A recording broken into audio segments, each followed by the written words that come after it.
because all of our coaches live in the communities, they already have a relationship with the community. And as people see these children develop in our program, the community knows us. We're a respected group of people in that community. And, I can wear a L.A.C.E.S shirt and logo, and these people might never have seen me before walking around the community. And everyone's like, oh, L.A.C.E.S, L.A.C.E.S, even if they don't see the writing on it, because I might have a jersey on. So, but they know us. And so what happened with the Ebola crisis is that one of the biggest challenges people faced is they didn't believe it was real. They didn't understand the virus. They didn't have, and I think many of us didn't, right? But they didn't understand it. They didn't believe it.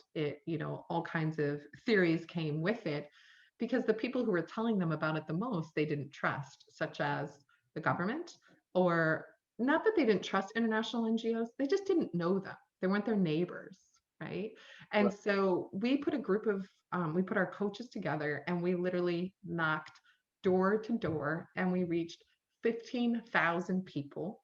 We share with them flyers and impact, explanation, showed them how to wash their hands and use buckets, and we provided it to households. And we basically, our programs were set aside, but I think our coaches worked harder than ever. We only had 25 coaches in that community. And so they reached 15,000 people through awareness. Like, that's crazy to me.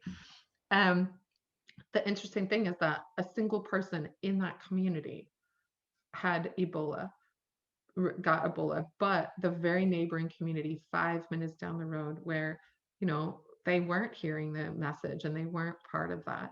They had been quarantined and they had huge loss, a ton of Ebola orphans, which we then eventually went to that community once Ebola was finished.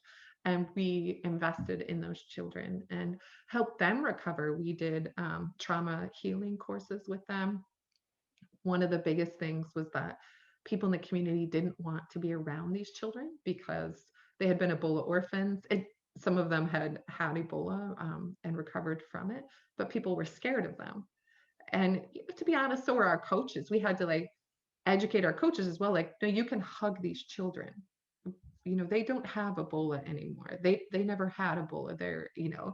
And children then share with us, like, the community started accepting them again, and other people wanted to be around them because they saw people hugging them and they weren't getting sick. They saw people around them.